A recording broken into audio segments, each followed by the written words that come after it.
I didn't get a chance to like sit down and film, but today I want to, and I want to tell everyone about my scleroderma journey and how I got to where I am today. So I was born in California. We moved to Georgia when I was 8. And thinking back now, I think I put a lot of pressure on myself as a child just because I know that a lot of autoimmune diseases come from like stress and they don't manifest themselves until something triggers it. And maybe for me it was a move. I don't know. But it was a really weird time for me because I obviously, as a child I didn't want to change schools, I didn't want to have any friends. It was just a lot for me, I think, in such a short period of time. But we moved, and thank God for that, just because later on when I did get sick, there was like a special doctor and hospital and stuff like that, but we'll get more into that. So we moved when I was 8, and we went into this lake. Funny enough, I think it was 4th of July, or maybe it was like Labor Day, or it wasn't like some holiday. So we went out to this lake to, enjoy the holiday, and there was so much people there. And for those of you that don't know, Google Lake Lanier here in Georgia, and there's like a dark history upon that lake. But 20 years ago, it wasn't really talked about, or I don't know. We just didn't do our research. Family went there, and we're like, okay, let's go. And I was playing in the lake with my cousins and stuff like that, and I got out and I was purple. Now I was wearing purple shorts and nothing hurt, so my mom was like the first one that she was like, oh my god, Kim, like why are your fingers purple? But nothing hurt. And like I just kind of sat down for a little bit. I ate something, and then in a matter of minutes my fingers were back to normal. Now that was like the very first warning sign. But as a little kid, like I was just like, no, it's nothing. It was like the dye in my shorts or something like that. So I just went back to playing in the lake. Now a few weeks later, my hands were like super, super swollen, and my mom was like, we have to take you to the doctor. And she's like, that's not right. And she, as a mom, like she was worried since that very first day. For me, I just didn't. Nothing seemed out of the ordinary. So we went to the family doctor, and she was like, you know what, this kind of looks like arthritis. Now the illness had not manifested itself. So my hands were just swollen. My skin, I guess, wasn't as bad to be diagnosed with scleroderma. It was just my hands were like super, super swollen. And the doctor then referred me to, she diagnosed me with arthritis. Now, I was on the wrong medication for 4 years, and I wouldn't really do much. It would just be like physical therapy once a week in the morning. And funny story is that she actually had coffee breath, so I cannot stand coffee. Fun fact, I can't drink coffee. It triggers me in some way. It was like because it was super early because I had school. So I would miss like maybe like first period.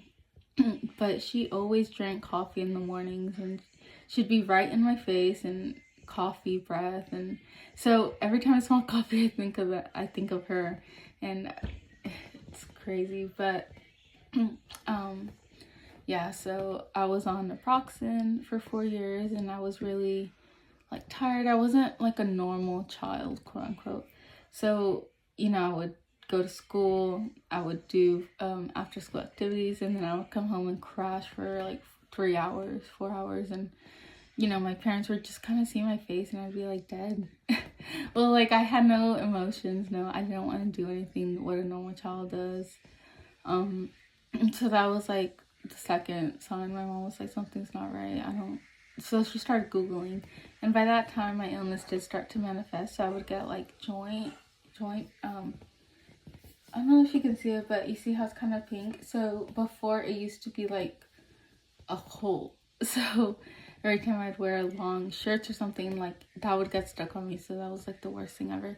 And I would start getting like so here like open sores, and my skin had like red they look like little red freckles. So So it just started, it was like more stuff started manifesting that looked like something else. So when she started Googling, she was like, you don't have arthritis. I don't know what you have, but you don't have arthritis.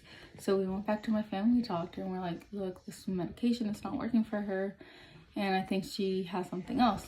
So the doctor recommended me to a rheumatologist, who then, after a bunch of tests and stuff, they diagnosed me with Raynaud's and arthritis, which Raynaud's is the low blood circulation to your outer extremities. Hence why like my fingers and toes would turn purple, or like, you know, anything like cold weather would trigger me. Cold or hot at this point, but it was mostly cold. And scleroderma was skin tightening. So that made sense why I couldn't, like, you know, pull my skin up and I wasn't normal, and I started getting the ulcers and stuff like that. So we finally got a diagnosis. Now, when I was first diagnosed, the doctor put me on an infusion called Cytoxan. And so it was an infusion. I had to do it, I mean, maybe once a month, I want to say, for like 8 hours or something like that.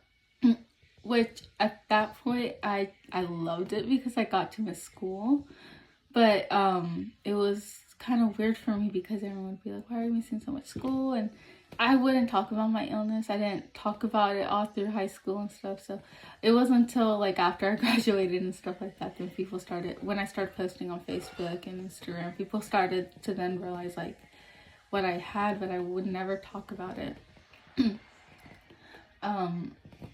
So I got to miss some school, so that was, I want to say fun, but, you know, it was not, you know, being in a chair for 8 hours, you know, my life was clearly not normal, but I didn't see it as otherwise, and my parents never treated me differently.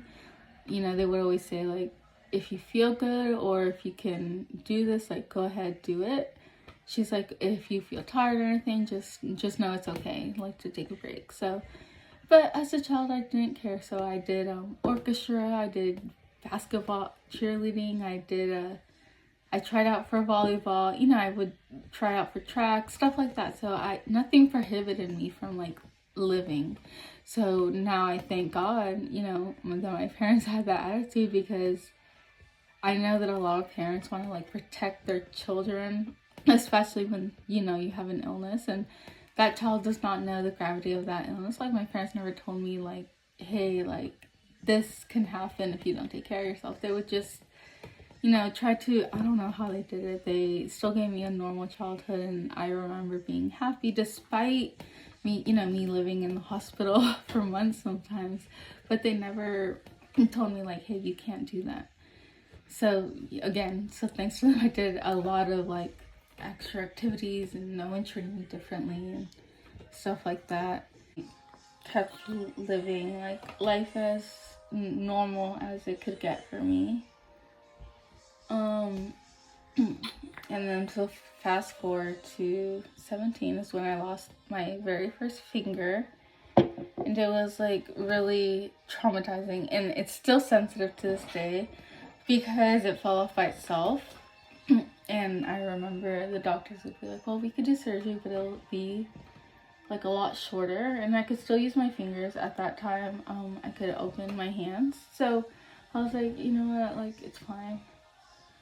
It was a decision that was left up to me. You know, my parents said, whatever you want. And I decided to keep it. I was like, well, I don't really, I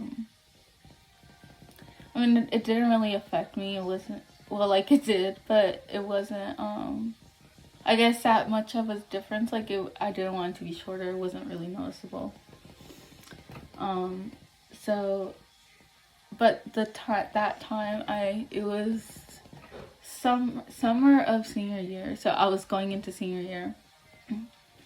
So yeah, I was 17, and that summer, you know, I made the tough decision to, you know, I had to drop out of orchestra.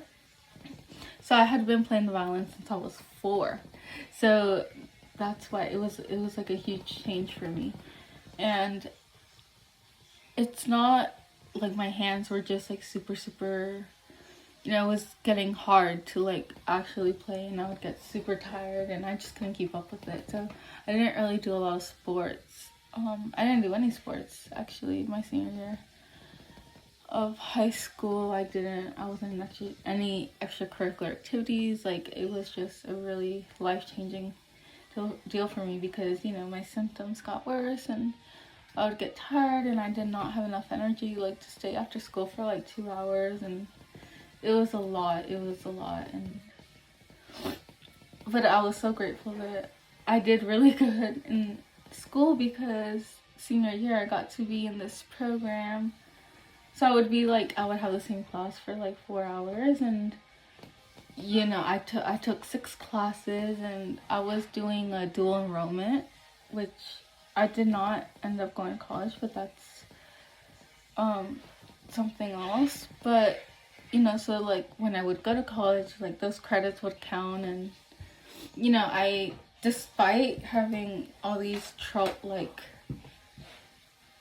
you know, issues like navigating in life, I was still a pretty good student. And also that senior year, because I had A's despite like missing so much school and navigating my health battles, I was eligible to, like, you know, by that time I had to, you know, tell my school counselor like what was going on, and if I'm like, I have all A's, is it possible that I can exempt my finals? And everyone, like all the teachers were like, yeah, we have no issue. Like, I didn't know she was going through all this, and despite going through all this, she has an A in my class. They're like, yeah, she can exempt her finals. So, you know, the last, I want to say it was a week before school, I'm not really sure, but like the last day of senior year, I got to accept my finals, and that was, you know, a blessing because, like I said, I was going through all these health issues, and, you know, I still had an A in the class, and okay, so like 5 out of 6 teachers let me exempt my finals, but I had this one teacher, I still remember her name,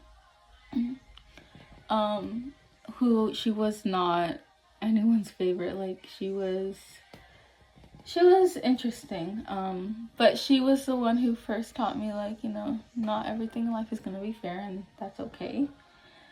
But I was mad at her for like that senior year because I was like, you know, I'm doing all these, you know, and I would tell her and I would show her like I had all these health issues and I had an A in her class, and I remember she was like, well, that wouldn't be fair to the students, you know, that that only miss, because in order to exempt your finals you had to miss like 3 days of school, and so I missed so much, but you know, you had to have an A and you had to miss a 3 days of school. Now she was like, well, that wouldn't be fair for all the other students to, like, if you got to exempt your final, because you know. So regardless, I ended up having to take her final, and because I had like a 91, I had to have like a 91 in her final, or if not, like, my grade would drop. But so I ended up getting an 89. I was so pissed. So my grade dropped by like a point. So I had all straight A's except, I graduated with all straight A's except that class that I ended up graduating with an 89. So that ruined my record. But you know, I still had like a really good GPA, and I passed my high school senior year. So I was super proud of myself because, you know, it was challenging enough. Give me 1 second. So that happened. It was also really, really scary for me because my senior year, like, it was the worst for me because by then it wasn't just my fingers that were getting bad, it was also like my foot. So and for those who don't have Raynaud's, so part of my foot, it got really purple, and it was hard to walk, and then so I didn't know if I was gonna be able to walk for my graduation, and it was super, super scary, and I was scared. But needless to say, I was able to walk, and I was able to wear heels. So, not to toot my own horn, but it was a lot of dedication. It was like a lot of healing, and I know some stuff are out of your control, like health-wise, but for me, that was not the case, and that was super awesome for me because I was always someone who, would say, like, if I do hard work, like, good things would come to me and stuff like that. So, I mean, I still am to this day.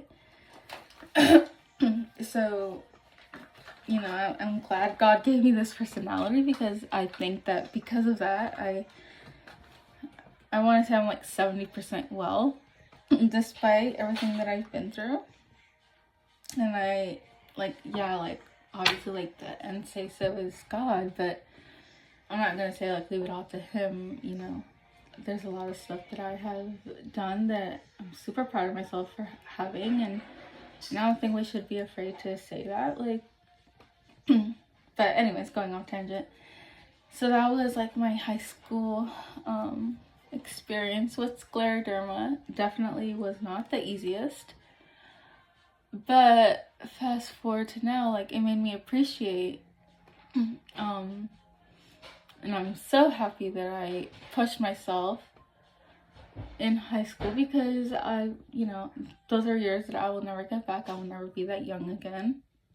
I will never be like that healthy again, and I'm so grateful that I had the experience that I had because I know a lot of people are not that lucky, and for some it's harder or stuff like that, and that's not to like diminish my the suffering I went through, but because at the end of the day it was hard and it was not what a normal child, quote unquote, goes through. But that was as normal as it got for me. Yeah. So the thing with me is, like, I tend to ramble a lot and I get distracted and I don't finish my makeup, so I don't know if I put too much. I probably did. But I like bronzy makeup. But where was I? But yeah, that was my, I guess, childhood. After that, then I got the stroke and stuff. But I'll save that for another day. This one I just wanted to, talk about my scleroderma and how it affected me as a child. Because most people don't get diagnosed till after, like, they have kids and whatnot. Or they, they're older. They kind of understand the seriousness. And, the thing with that is I'm so grateful that, or not so grateful, but I'm grateful that I was diagnosed at a young age because, growing up with, this illness, I didn't know different. I didn't see myself different. I want to say my life was as normal as, to me, as I can remember. So blessed for that. I had as normal as it could get for me. But it was, I don't know. I know everyone has different experiences. Some people are happy they got diagnosed as an adult because they got to live their life. Which was kind of the mentality that I had, like, younger. I was like, why couldn't I be diagnosed at a later age? And basically, like, when I started realizing that there was a community of scleroderma, which wasn't after, like, till 21, that I didn't realize that so many people had scleroderma and stuff like that. But, inside of me, I was like, why did I have to get diagnosed, like, so young? And now I know why, so that I could be confident enough to share my experience and talk about it. Because, I'm 27, and a lot of people say that, like, my life is just beginning, and that is very true.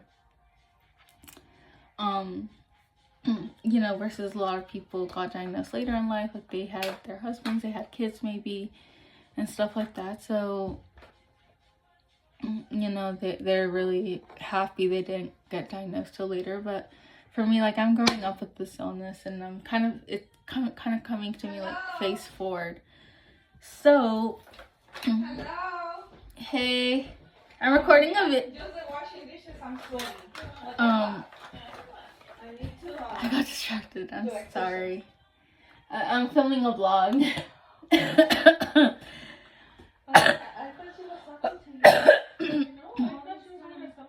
But sorry, I got distracted. I have a lot of short-term like brain fog and stuff like that, so forgive me if I like my stories just kind of go all over the place. But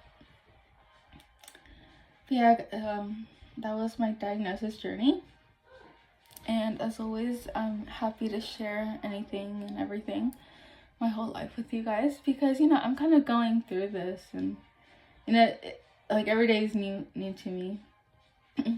So yeah, but I'm happy to share. If you guys have any questions, leave them linked down below, or send me a DM at strong_self-love on Instagram and TikTok.